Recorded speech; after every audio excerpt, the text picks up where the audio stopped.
Hello everyone, welcome to Clickheads. I'm Eddie the Chump, and today we're going to be talking about some tips to help you get back in the correct mental frame of mind for Ranked, which is coming out next week.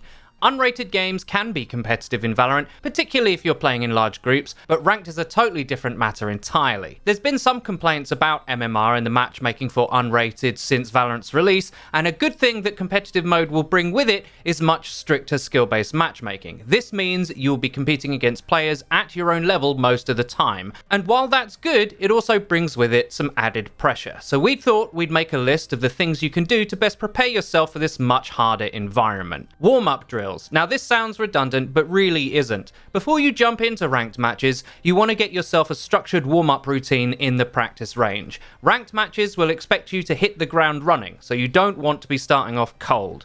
I'll share with you what I do to warm up. The first thing I do is use the skills test on hard while standing and not moving, trying to get 20 successful hits. I don't always get that number, but I give myself like 5 tries to get there. I turn bot armor off and use a ghost pistol so I can practice my headshot one-taps. The good thing about this drill is I'm taking the time to warm up one thing at a time before making my drills more complex. Next, I move on to practicing my strafe shooting against a wall. I want to make sure that I can go left and right 10 times while coming to a stop to accurately burst. I repeat this 3 times over. Then I change the practice options by pressing F3 to eliminate 50 bots with armor and strafe enabled. Now what I do here is move in between each bot to combine first bullet accuracy and movement practice. Now I want to make something very clear. I could just spray these bots down pretty quickly, but practice should always work on something that you're weaker at, so I let go of my ego and simply try to move, stop, tap, and if I miss, which I do often, tap again until I kill the bot. I cannot tell you what this has done for my game. In a match, I might not play like this, but by making the practice deliberately harder for myself, I am warming up and improving at the same time. I generally do 3 of these routines before I play any match. Being warmer when you go into your first pistol round will have a profound effect on you. You'll be surprised by how much. Methodical movement versus playing an arcade shooter. So this second tip is a mentality thing. A lot of players, particularly those at lower elos, are still playing Valorant like it's an arcade shooter, moving around, not checking corners, bad crosshair placement, etc. This will be punished in ranked severely the higher up you go. You have to condition yourself mentally to be prepared for how people are going to play. Being methodical with where you peek, how you move in bursts to check angles and take space, isolating each potential danger area one by one. Sometimes I go into private match to navigate the map and practice checking angles quickly but thoroughly. This is exactly how you should navigate the maps in ranked when you actually play. When you move in-game, you have to move with purpose for a specific reason. And remember, it's actually much more important to be prepared than it is to be good at reactionary plays, although that's obviously still important. This means the placement of your crosshair is your priority, not moving into engagement after engagement. This is something that I personally struggle with. I'm always over-eager, and it's a skill that takes experience to perfect. But condition yourself to think about what you're doing before you do it, and prepare for a gunfight you think might happen imminently. Ranked will demand that of you, you can be certain of that. Not wasting utility. So here's the thing I've noticed from lower level players that is an immediate giveaway of their level. A lot of them waste their utility instantly at the first sign of trouble. This is particularly bad on agents like Brim or Sage, but applies cast-wide. How many times on Split have you seen a Sage throw both her slow orbs and use her wall at the first sign of trouble in, say, mid? I'd wager quite a lot. Lower level Brims will use like 2 smokes straight away as soon as the round starts, forgetting that the enemies can't actually take relevant space for quite a while on most maps, and that doing that doesn't effectively delay them hardly at all. There is a pacing to the utility exchange in Valorant that lower level players are not dialed into. Protecting yourself on mid on Split could be done with 1 slow orb, then another when it's fading, then finally the wall or any order that you think is appropriate. This delay utility needs to be maximized to get its full value, because in ranked, if a Sage or Brim has used their smokes, slows, walls and mollies way too early, their opponents can just wait them out while holding for flanks and then use all their utility on those players for much easier kills in return.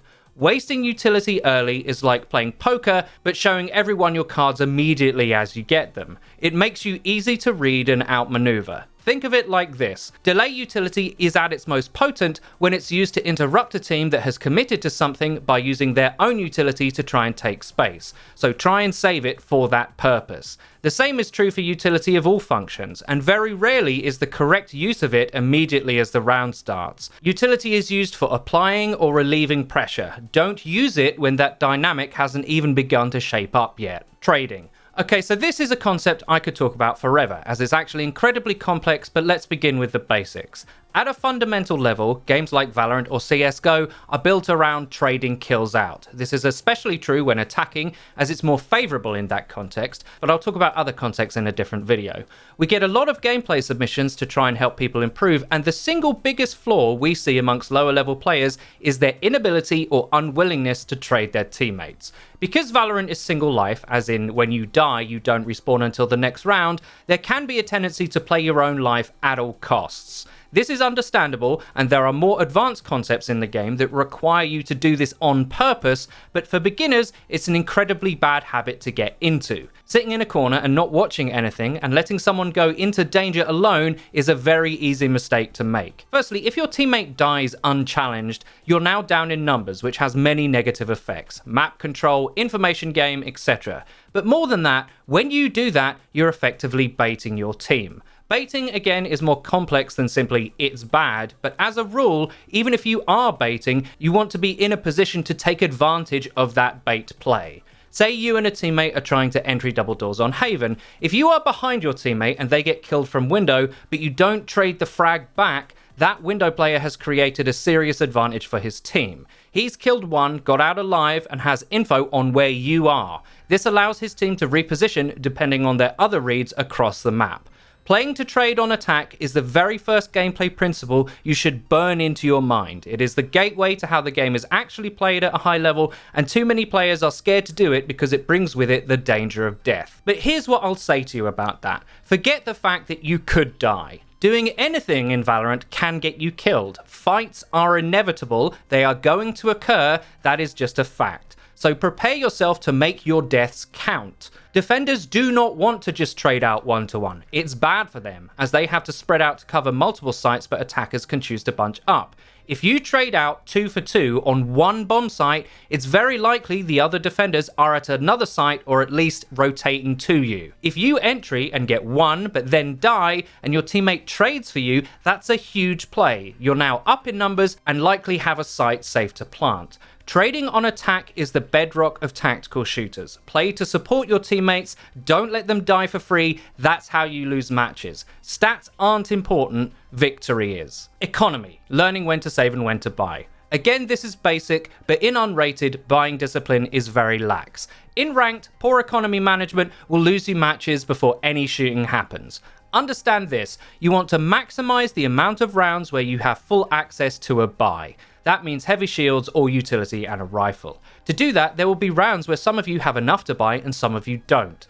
As a rule, you should save and not force as a team in this scenario. There are situations where this is not the case, whereby both teams don't have a great economy and you can risk the half buy to seize economic advantage, but please understand that play is a risk. If you lose then, you'll be saving yet again. If you are on low economy, you need to look at your minimum loss bonus amount for the next round, which you can see here. If you spend below a certain point in the current round, usually around 1900, and lose, you'll have wrecked your own economy. A good example of this is after a pistol round loss. You should almost always full save on round 2, as in round 3 you actually can have a better buy than a team that's just won 2 rounds, depending if they bought SMGs, etc. The worst thing you can do is keep force buying round after round. You will fly down to iron faster than you would think possible. Basic communication skills. Now this is a little controversial, but if you're going to be playing ranked, you will need to work with people you've never met. This can be fraught with tension and blame, let alone toxic behavior.